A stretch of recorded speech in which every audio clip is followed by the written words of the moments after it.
Alright, gang, how's everybody doing? Welcome to the first installment of Scanlon teaching global during the shutdown. I already did a bunch of these for my seniors, the microeconomics, and as I said in one of the things on Classroom, I didn't really think it was needed or necessary for us so far, but as much as I like the online textbook, really wasn't loving the way they laid out or organized, I should say, the Cold War stuff. So this is room 151, otherwise known as my kitchen. We got our Shakespearean insult of the day calendar, one of which I purchased as a gift for the late, great, amazing, fabulous Dr. Cole. I don't think he ever made it through the entire year with that one, unfortunately. I shared a PowerPoint with you, or a slide, Google slide thing. I'm going to take you through that on mine, and I'll zoom in on it, and you can use the one I shared with you to go at your own pace and to go back and look again and whatever. We got Yoda. The first thing we're going to do is go over the assignment that I gave you the other day, right? Or part of it. We'll go over part of it. I know my camera skills are pretty awful. I'm going to do this part first. Then I'm going to take you through about a half hour, I'm hoping. I don't want to overdo it. Then I'll make a second video going over the second part. All right. So most of what you'll be doing is seeing either on this board, on the computer, and listening to my voice. All right. For those of you who are just so desperate, here I am. All right. Good to see everybody. I'm just kidding. I'm not really wearing this tie, right? I actually just wanted to make sure I remember how to tie one. This is probably the longest I've gone without putting one of these on every day. All right, so let me get back into normal clothes here. All right, so the title of the ditto says everything, right? You couldn't get more different than the Soviet Union and the United States. So I didn't grade all your stuff yet. Hopefully you submitted this. I'm basically just going to check it as, did you try it or not? Because first of all, I'm giving you the answers right now. And second of all, as I said on the Google Classroom, you haven't really done this stuff yet. All right, so you weren't really expected to know it. Can I hit record? Please tell me to hit record. Is it recording? Yes, it's recording. Okay. Again, I'm not a YouTube star. So how are they so different, right? Soviet Union, and again, you associate the Soviet Union with the color red or anything communist, right? United States, red, white, and blue, blah, blah, blah. So their economic systems is the first thing that's majorly different. And in the Soviet Union, you have either, you could say, communism, socialism, a command economy. But all kind of means the same thing, right?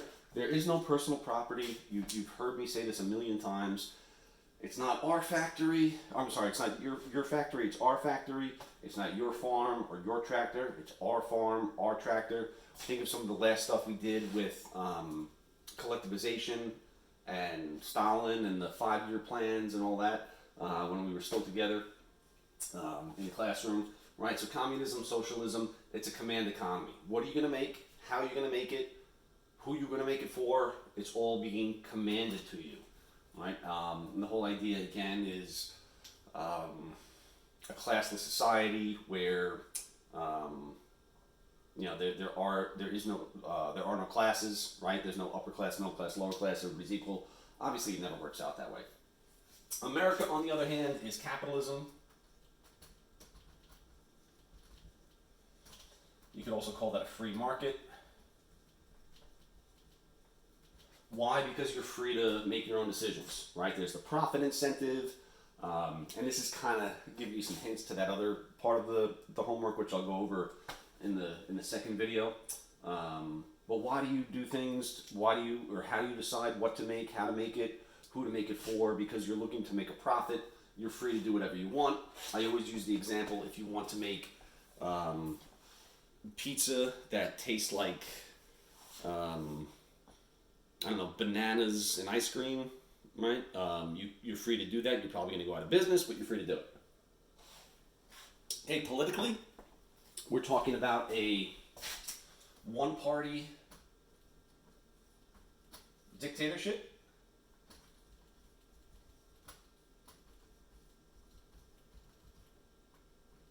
Okay, so you can vote, but you can only vote for the communists, which is not really democracy.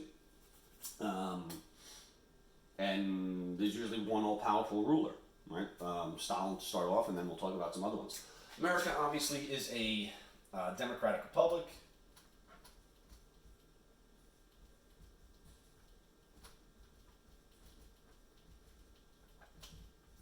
Okay, we democratically elect our representatives to go represent us. We're not a direct democracy like ancient Greece, because that would be insane if every single person voted on every single issue, right? As far as personal freedoms go, if you were looking for like an exact term, right, you were overthinking it. Basically, what we're looking for here is personal freedoms. How much did you have in the Soviet Union? The answer is not much. Very technical term. You did not have much personal freedom. Again, yeah, you can vote, but you can only vote for the communists. We've been over this, right, when we were still together. The censorship of the press, of the media, of art, of music, of all that stuff. You say one bad word about Stalin and you disappeared and you're gone. So we went through all that. We did the one reading from that book, Enjoying Global History, where the guy gets woken up in the middle of the night and thrown into the cell and all that. So no personal freedom. America, you're in pretty good shape. It's not too bad. Just look at some of the things that are said about our president right now. And I'm not making this political, but think about some of the things that are said and reported about Trump, be they true or not true, or agree with them or disagree with them. Think about what you know about Stalin and what would happen if he said some of that stuff about him, right? So you're pretty good in America as far as personal freedom goes. Can we do anything we want at any time? Obviously not. I can't walk into a store and just grab, whatever I want. Hey, this looks like a nice computer. I'm going to take this out of Best Buy and leave. Obviously, there are some restrictions, but as far as freedom goes, America's a pretty good place to be. Some might argue too much in some cases when we talk about like guns and some other things. Goals for expansion. Think back to when we first did communism. The whole idea of communism is just spread worldwide. I don't know if everybody got to Animal Farm yet. I don't know what your English teachers are doing. I haven't really been in as much contact with them, even Miss Lee and Miss Christensen, my partners, because we all got our own stuff going on. But the goal was for communism to spread everywhere, right? It's supposed to go global. So really worldwide.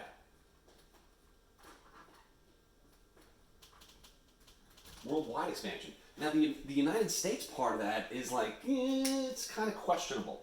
All right? I'm just going to write not really. At this point in time, America's not exactly looking to go plant the flag and take over this island, that island, this piece of territory. Some people are going to argue that and say we were doing economic imperialism, and maybe it wasn't the American flag we were putting down, but we were putting down a Coca-Cola factory or a Nike factory or something like that. I'm not going to get into all that. The point is, we weren't aggressively looking to expand. At least I don't think. Again, there might be arguments made the other way. But the bottom line is, the Soviet Union is looking to expand the realm of communism and make that's one of Marx's things, that the world will become communist like this. Reasons to distrust. This is the important one, and this is going to come back to, you don't have this yet. Oh, you will, I hope, by the time this video is uploaded. I have one of those cheesy little stories. Remember we did the the trouble in the schoolyard, right? Billy's club versus Alan's club. All the kids with the B names, all the kids with the A names, as lead up to World War One, and I think we did something like that for World War Two. That was like a continuation of the story. So I gave you one about the Smiths and the Allens, right? Why the Smiths and the Allens not trusting each other and everything. So there were some reasons, right? And again, this is a little more black and white, good guys, bad guys, as World War II was, as opposed to World War One. But still, the Russians, the Soviets, and their supporters, they had some legitimate gripes with the Americans, right? Try to fit them in, I don't know if I can. One, we didn't tell. Well, actually, you know what? I'm going to go even further back. When we finished World War One, what happened at the end of World War One? The Soviets are having their own civil war, right? And we support the whites.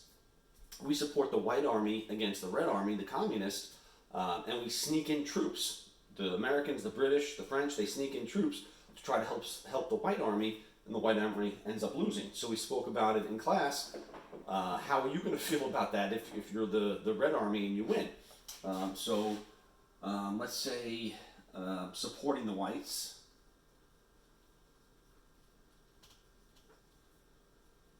The White Army.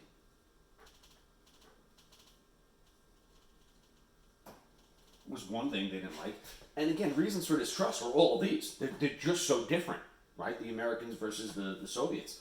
Another big one was we didn't tell them about the nuclear bomb.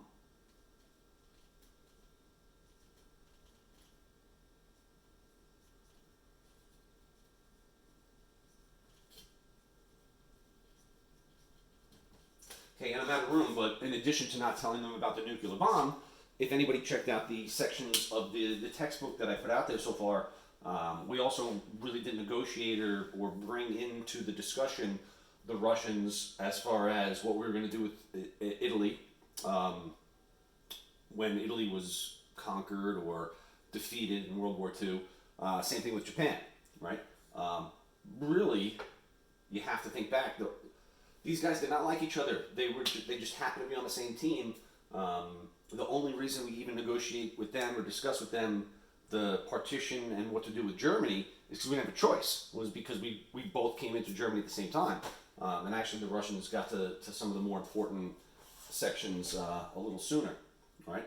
For the Americans, again, they're just so different. But the big one was the broken promises.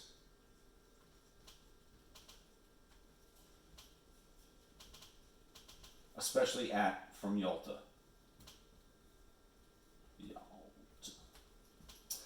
Yalta was one of the conferences where the big three got together: Churchill, Stalin, and either FDR or Truman, right?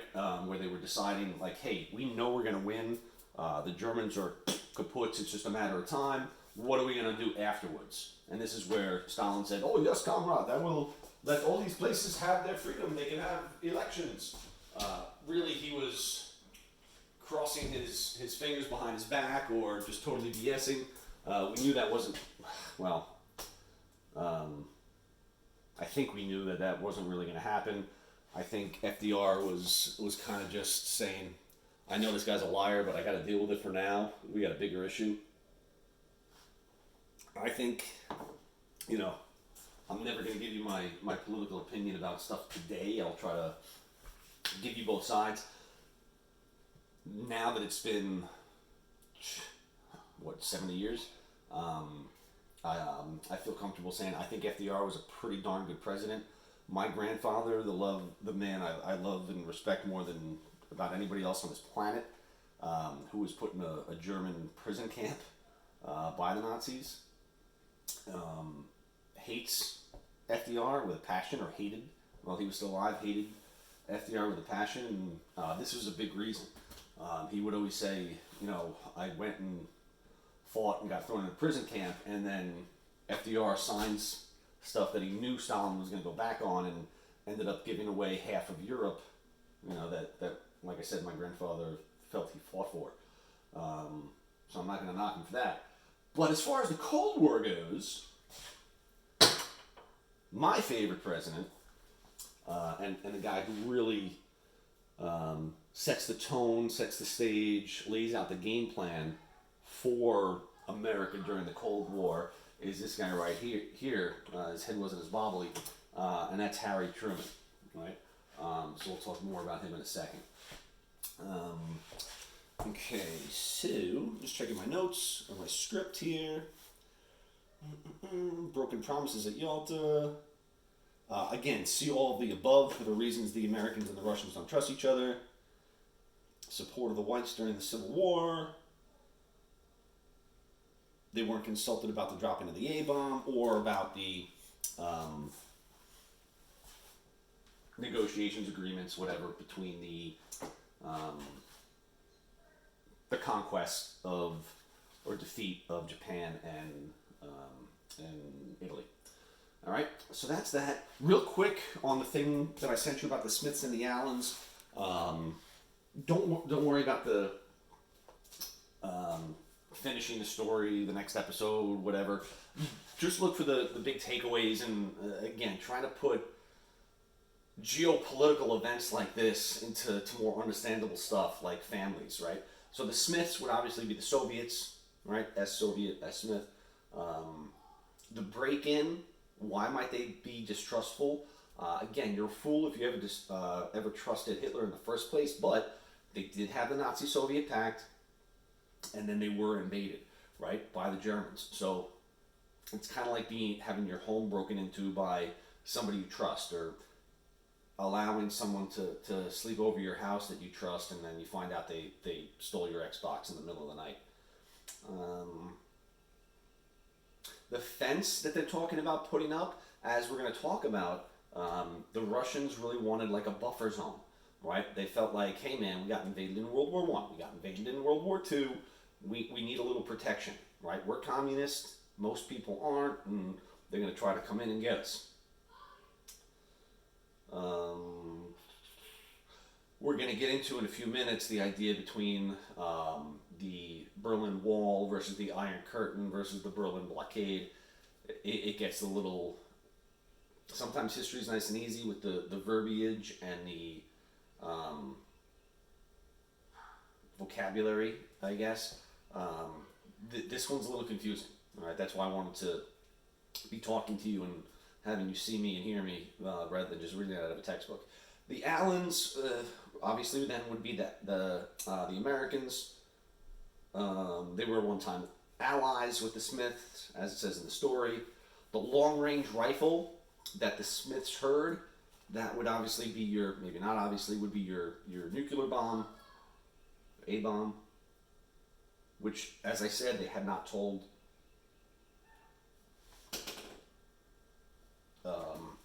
the Soviets about. America's a little peeved off also, right? They had the recent tragedy, the attack at Pearl Harbor. And the bottom line, again, is the mutual distrust. All right? Okay, so that was the thing I shared with you about the Smiths and the Allens. I'm going to do a separate video on... I'm going to try to keep this under 30 minutes, especially because it takes them so long to upload these videos. I don't know if it's just my Wi-Fi or phone or whatever. So the yellow packet, I'm going to go through in a separate video. But one of the... Well, I'm going to save that for... sorry, Harry. I'm going to save that for a separate video. So if you have the PowerPoint I shared with you, I'm going to start going over that now, or going through it and talking you through it. If you would rather just watch here, totally fine. I just want you to have the other one so you can go through it at your own pace and have it for whatever. Okay, so let's. You know what? I'm just gonna hold this. Okay. If you hear any screaming in the background, that's my idiot son playing some kind of Xbox game. I don't know exactly what, but sorry about that. Okay, so the Cold War, the origin in the early days. So basically, I want you to think about the Cold War as it's a 50-year staring contest between the Americans and the Soviet Union, the Russians. Okay, so you see their flag, Uncle Sam. You'll also see him represented as an eagle in some of the other slides. Usually Russia represented as a bear. And I like these images because it really brings out the idea of it's a stare down. It's a staring contest. They both hate each other. They both want the other one to fall on their face and lose, but they never actually come to blows themselves. Yes, people died during the Cold War. There is Vietnam. There is Korea. There's Afghanistan. There's Iran-Contra.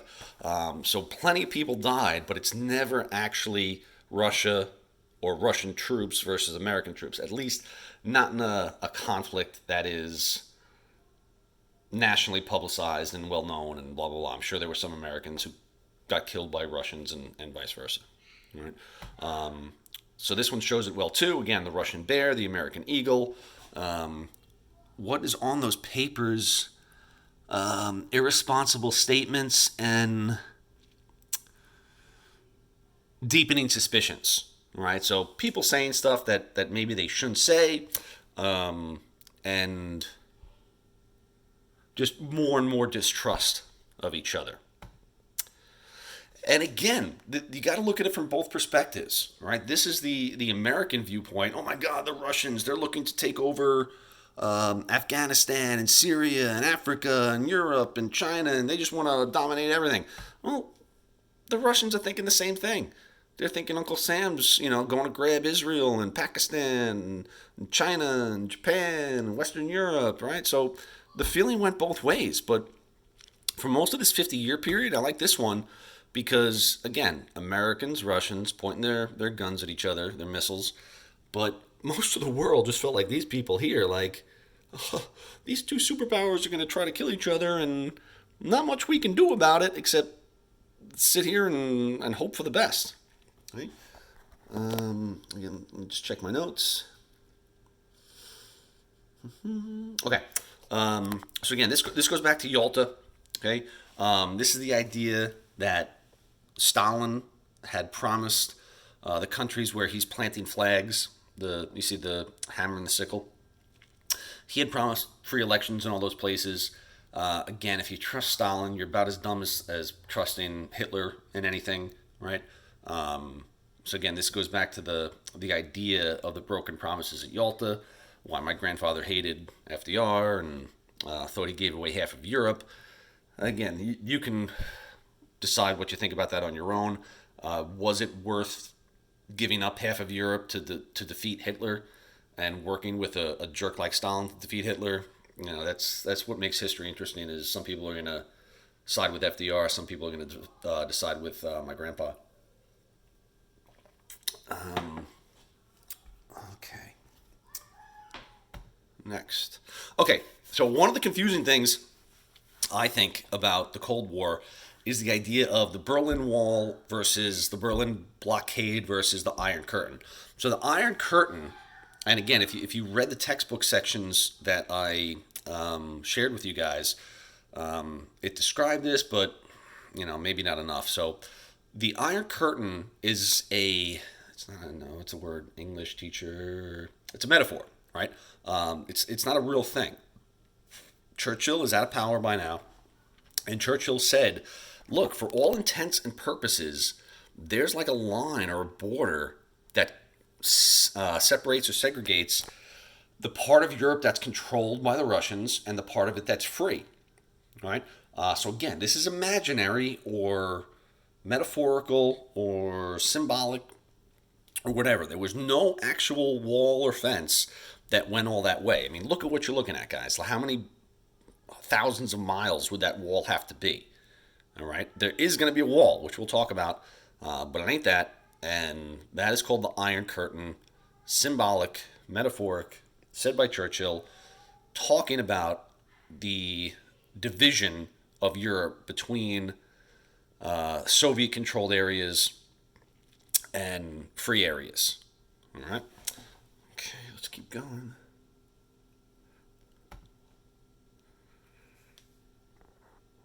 I didn't think that came next on my slideshow. But anyway, Okay, so and this again gets a little confusing. I know I'm getting close to half an hour. I'll adjust the time of whatever assignment I'm going to give you. But here, what you're looking at is how Germany was divided. This time, we didn't just say, "All right, Germany, you were bad. Don't do it again. Pay your reparations and good luck in the Great Depression," because we know how that turned out, right? So this time we stay and we cut up Germany into four sections: the French, the British, the Americans, and the Russians. Okay. The part that gets more complicated is within the Russian zone is the city of Berlin. And the city of Berlin is the capital, so that's too important to give all to the Russians, even though they got there first, as the Russians were coming in from the east and the Americans were coming in, or the Americans and British and French, after they were liberated, are coming in from the west. So they take the city of Berlin and they break it up similarly, right? Where you got your four sections. Well, what happens is the British and the French and the Americans go, "Hey, you're a democracy. Yeah, we're democracy. You're capitalist. Yeah, we're capitalist. And we all kind of like the same thing and do things the same way. Why do we need three different sections? Why don't we just become one?"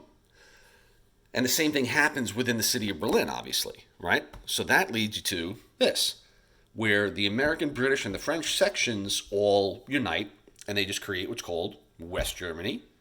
And the Russians stay by themselves and they call it East Germany. And the same thing happens in the city of Berlin. Okay, so you have West Berlin and East Berlin. All right. Well, what's the problem with that? If anybody from the democracies, right, from West Germany, wants to get to their area of Berlin, of West Berlin, where do they got to go? They got to go through the Russian-controlled section, right, which is going to cause problems. That's what we're going to talk about right now. So really what this is all about is it's a chess match, man, right? Stalin versus Truman, and whoever the Russian leader is at the time versus the American leader, which I'll talk a little bit more about when we get to when I do the second video on the explanations about the homework, right? It's a staring contest. It's a chess match. It's trying to outdo the other one, right? So what's next? So what Stalin decides is, hey, Berlin's in my territory. You want to get to your area of Berlin? Tough luck. He cuts off all the railroads. He cuts off all the major highways and basically says, look, you want to get to your section of Berlin? Bust through me. Right? He was basically testing our resolve and our willingness, right, to put up a fight here. Okay? So let me go back a step. Let me do that. Oops. Oh, I skipped one. Oh, that's what happened. Okay. So Truman, again, he's my favorite dude. You know what? Let's go. Let's make this a little bit longer video. It's fine. I'll give you extra time to get through it. It'll take a longer time to upload, but this is important stuff. I don't know how those guys do it. Civil War in 10 minutes and all that stuff.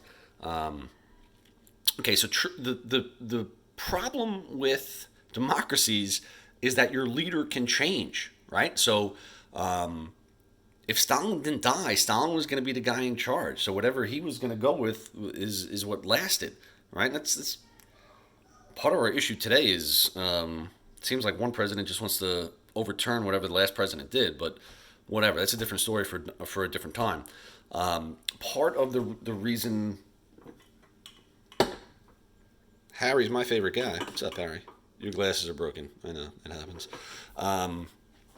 He lays out the game plan for the entire Cold War, even though there are Republicans and Democrats who follow him, right? And they're not all the same political party.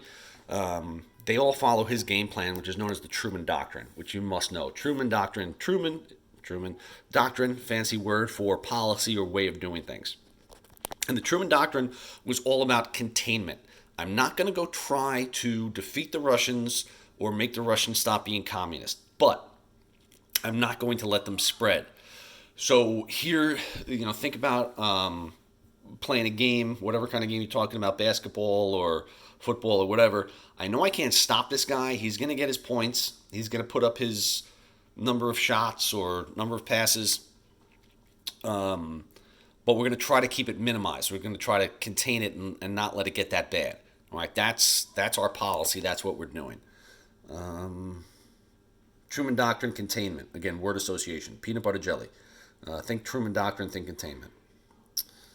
And this next slide, which I skipped over a second ago, was the fear. Right, this is a political cartoon. You can see they're headed towards Western Europe. Who's racing? Right, the communists, represented by the vulture, bring in a very ugly-looking baby with a wrench. I'm assuming that means like a monkey wrench going to screw things up.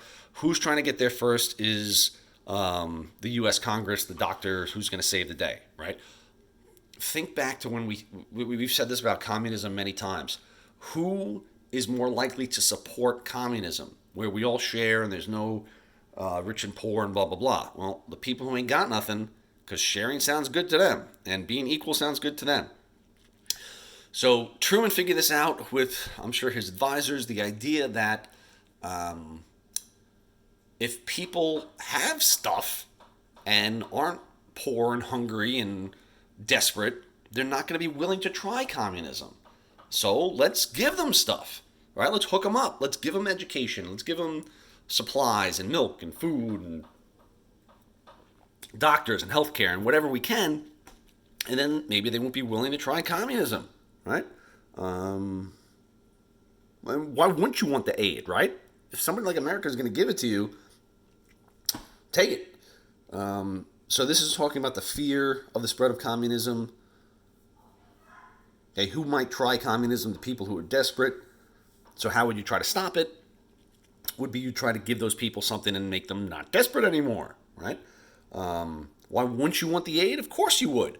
But if you're the Soviet Union, accepting the aid or having your controlled areas need the aid is going to show that your way of life, your communist system, is just not good enough, right? Or else you wouldn't need the aid. So, it'd almost be like me saying, no, coach, I don't want you showing my son that new drill. I know the best way to teach my kid lacrosse, right? Where really I'd be being foolish, because if the guy's a better coach than me and has a better drill, I should just be like, oh yeah, hey, Logan, you should be doing it this way, right? Don't be that stubborn, quintessential, classic, typical TV dad who's like, no, we're doing it my way, and then get it wrong and whatever. Okay, I have to skip down on my page here. All right, so this is really the first test, right? This kind of goes back to appeasement and the build-up to World War II and all of that, right? Because we remember we kept giving it to Hitler, and he took more and more and more and more, and everybody kept thinking, oh, he'll stop, and nope, it's Hitler, he's not going to stop. So this is the real first test, and again, this is why I love Truman, man. He gets pushed, and he doesn't back down, because Stalin was like, all right, you want to give all this aid, and you want to help your people in West Berlin? Well, you got to get through my area to give these people the aid. So you might say, well, why don't we just bust through their blockade, right? And if they're blocking our trains and our highways and whatever, let's just burst through it. But then, see, it would have been us starting the conflict and engaging in probably what would have been World War III, and good God, we didn't need that, right? So it's like, what are you going to do? Are you just going to be like, all right, sorry, Berlin, sucks, but I guess we'll just let the Russians have you? No, because that's appeasement, and we know how that story worked out. So what do? How do we not bust through the line and cause World War III, but still get our guys, or the people in our sections, the support and the aid that they need? You fly over them, right? And it sounds so simple, the Berlin airlift, and look at how happy the people are when they see the plane there, right? Sounds so simple, but it's really genius, because it's like, all right, tough guy, you're going to block my trains and my trucks on the highways. Okay, I'll fly over you. Now you might be saying to yourself, if you're still with me and paying attention, and again, I'm going to give you plenty of time for this. Watch it in segments. I know.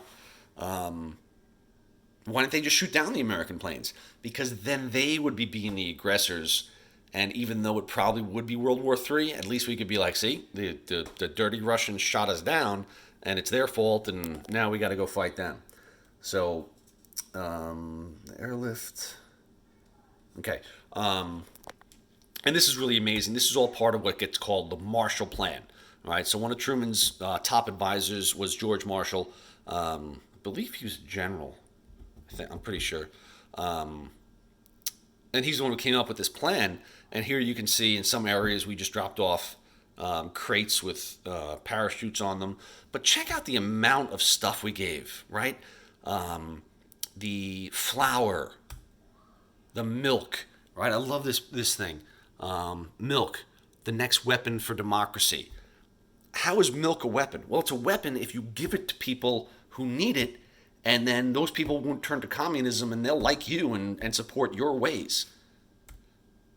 Medical care. We sent doctors over there and medical supplies. Look at how happy these people get when they are when they get a care package. All right, my kid hasn't left the house in God knows how long. Anytime we get something from Amazon, and God bless those people who are still delivering, he jumps out of his, finally gets him off the damn Xbox, and he's so happy, And these people are excited for like canned beans and milk and whatever.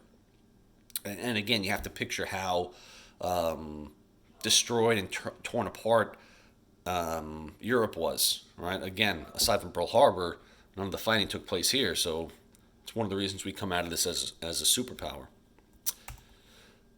Just look at that, and again, one of the reasons. Hello. One of the reasons I think Harry Truman is so amazing, and really our country, and I'm not going to stand here and say America is the greatest country ever because we do some pretty awful things over the years, but at this point in time, we're the only ones with a nuclear bomb. We're the only ones who weren't pretty much destroyed by World War II. If we wanted to, we could have done some pretty selfish and awful things, I think, and handled things very differently, if you understand what I'm saying. And instead, we decided to be essentially to be Santa Claus. And maybe it was for our own benefit in the long run, but again, we could have handled things pretty differently. Again, so we're giving people tractors, we're giving people just tons and tons. If you look at that fourth sheet actually from the yellow packet, you'll see the actual tonnage of stuff we contributed. Okay, so here, this is a political cartoon about the Marshall Plan and how some Americans might have felt about it. This will be part of your next assignment, right? So I don't have to zoom in because you guys have this on your own. Part of the next assignment will be to respond to these questions. All right.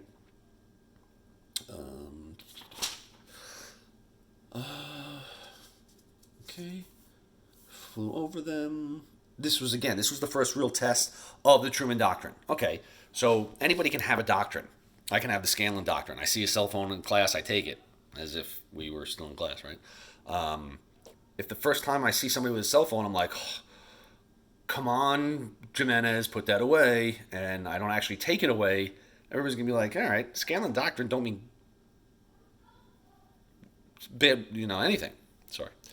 I've been home and not in the classroom in a while. That doesn't mean anything, and I can have my cell phone out whenever I want. The reason the Truman Doctrine has a backbone and means anything is because we backed it up in Berlin and then in other places. Korea will be next. We'll talk about Korea probably next week. Okay, we talked about that. Okay, so the next thing is we talked about the Iron Curtain. It's a metaphor. It's not real. It's just an idea. What is real is the Berlin Wall. Okay, so if we go back,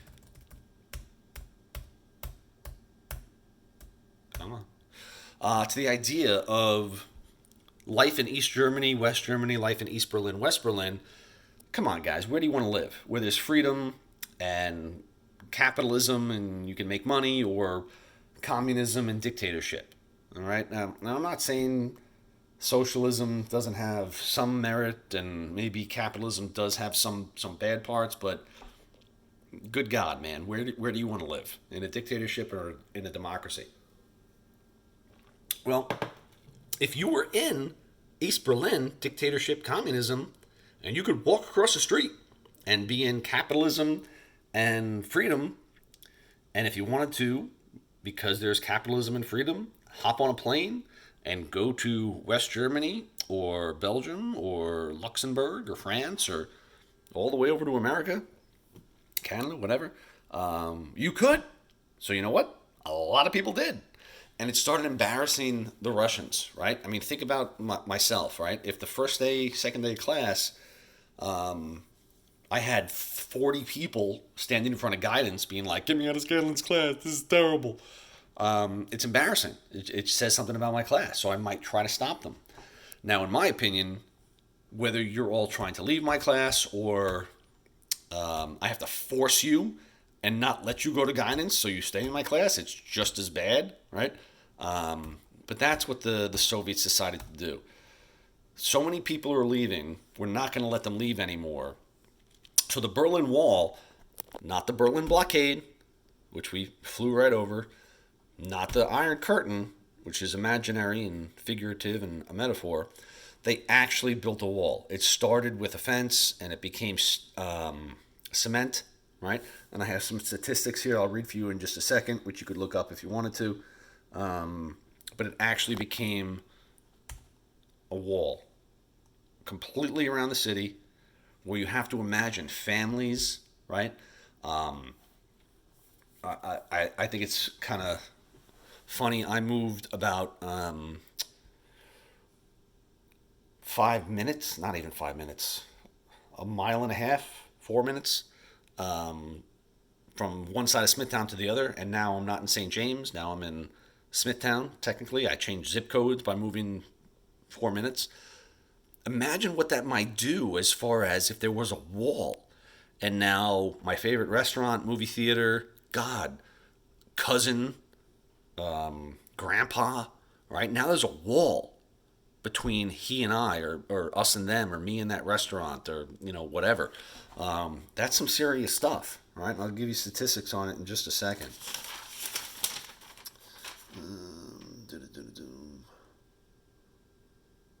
Okay, we'll come to that in a second. Let's see what else I got here for you. Okay, I'll finish with that. So here's the wall. So I'm going to give you a link. This is one of those things where, put this back. I know my YouTube skills are quite awful. The Cold War is one of those things that I think it's set us up or impacted our lives and the way they are today just so much. And even though technically it ended in 1989, 1991, whatever you want to say, unfortunately with Putin and Trump and Obama, it seems like it's kind of back. So I really feel like it's something that we should focus on. And as much as this shutdown, lockout, whatever you want to call it, sucks. I hate it. I hate not seeing you guys. This is just not the way I want life to be. The one of the very few positives is that the Cold War, we spent way longer with World War II than normally we would have. It lets us really dive into some of these topics where we wouldn't normally be able to. So if you're into that, great. If not, just do what you got to do to get a decent grade, and that's it. But I have a whole bunch of different ideas of stuff I want you to do. So one of them is I'm going to give you a link to a website where they talk about all the different stories of how people tried to get out of East Berlin, where life was pretty awful, to West Berlin, where again life was better, or you could hop a plane and go to wherever you wanted. Some of them I didn't even know about until yesterday when I was reading about them. It's pretty awesome. So there's that.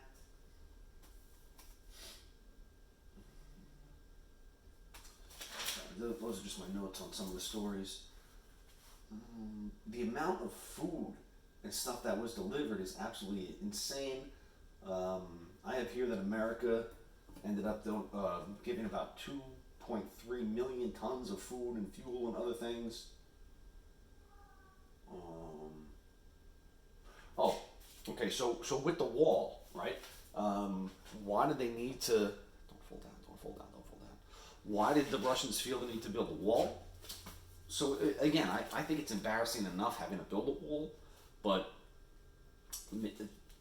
the amount of people who were leaving and the brain power, right? You had some of your best scientists and doctors and economists and all these brilliant people are leaving. It's going to leave your area pretty hurting.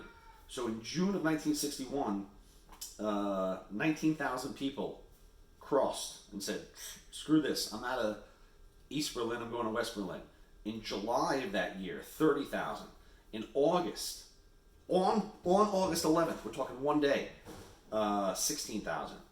From August 1st to August 11th, 16,000. Then on August 12th, 2,400 in one day. One day, right? So that's why they built the wall. And you can look at the statistics. I'll give you the statistics. It was about 27 miles long. Or it was literally a wall around the entire city, right? With about 302 guard towers, which you can imagine the guard towers weren't just guards, they were also shooting people. At its highest was about 12 feet high. They had 3,000 attack dogs stationed around it and 1 million landmines stopping from getting even close to it, right? I'm not exactly sure what... Oh, those are my notes for how I'm going to grade your Never Again papers, which you can still get in. I think there's like 15 of you who didn't. So, if I told you there was 1 million landmines, 3,000 attack dogs, then a wall of concrete and barbed wire, 12 feet high, 27 miles long, with 302 guard towers which had guns, how bad must have life have been for... Well, I'm not... I'll tell you. For about 6,000 people still risking their lives to try to get through that, right? 100 and almost 200 of them who died while trying, which means the success rate was actually pretty good, right? But for me to go through something like that, life's got to be pretty bad in the area where I'm in, right? So I'm going to give you a couple assignments, and I'll pace them out, because I want you to get a full understanding of this. Sorry. So, let's see, what are we doing? Okay, so one of them will just be, I'm going to give you a link to a site where they just talk about a couple of the escape efforts, or the ways that people got out of East Berlin into West Berlin. I want you to pick your favorite and just give me a sentence or two about it. We're going to do one of those Google Docs where everybody's contributing, and then we can do another thing like, hey, vote for your winner, which I got to check. As far as the Hiroshima and Nagasaki stuff, I'm pretty sure, I think it was Jess Strong with the picture, and Claire with an E, Cornell with the story, I think. I kind of liked, I think it was Emma Morandi with the story with the father and the kids being like, we don't want to stay here anymore. I thought, I had never heard either of those. I thought that was really interesting. Or I think it was Jimenez with the with the one about the maggots. Ugh. And the mother telling her kid, like, yeah, you should probably just die if you want the pain to stop. Some of that stuff was really interesting, and I appreciate you guys finding it for me. So we'll do something similar like that for the escape efforts to get out of East Berlin into West Berlin. I'm also going to do something with a very similar about cartoons, political cartoons about the Berlin airlift, right? There aren't as many of those, so if you repeat one, not the end of the world. Again, I just want to get you guys thinking a little bit and do something a little different, have some fun. And then I'm going to just give you some other questions, basically just to make sure that you watch this video. Again, I know we're up to, this is 48 minutes. It's longer than a normal class period, so I will give you some time. I already pushed back the date of the old time radio show, which again, no regents ever would ask you about old time radio. I just thought it might be a little interesting, especially for you thespians. See what acting was like when you could only hear the voice. And we'll take it from there. You know, it's a different world. I just want you guys thinking and learning about the past, and that's about it. And I just hope everybody's well. I know I can't really see you, but I feel good right now. Just actually kind of talking to you again, not typing to you and posting things to you. I hope everybody's all right. I know this is a crummy situation. I have a feeling it's going to be for the rest of the year. I hate to say. There's going to be some major changes, whatever happens at the start of next year. I don't know if I'll be there based on cuts and what happens. Who the heck knows? We'll take it one day, one step at a time. And that's it. I'm going to share that PowerPoint with you now. Please, if there's anything going on that either you need help with or you just want to let me know about, I know some people have lost family members. I'm so sorry, and I wish there was more I could do for you. Any questions? I know we got a concussion and some other crazy things going on. So please, if nothing else, just let me know, and then not that I can help, but at least I'm not going to be getting on you for missing assignments or calling home and making life more difficult than it should be. All right, so again, I know this is long. I'll adjust all the due dates or due times, and stay healthy. Try to make the best of it, and appreciate what you got. I used to do that old time radio thing in 8th grade just to give kids a taste of, hey, this used to be the best you could get. And now times are, again, thank God we have Netflix and Hulu and all that stuff, but we're not exactly dealing with easy times right now. So, all right, I'm rambling. I really, really appreciate all the effort you guys have put in. Watch this in segments, because I know it's long. It's probably not going to get uploaded until God knows. I don't even know if it'll be tonight. All right, so it'll be the assignment for tomorrow and going forward. All right, be good, everybody. I'll let you know what to do next, and I'll probably have another one of these for you. Oh yeah, I'm going to make another one actually right now with the answers to the yellow packet. All right, so I'm just going to have a quick beverage to stay hydrated because my voice is getting dry, and I'll post that as soon as I can. All right, take care, everybody. Sorry to ramble.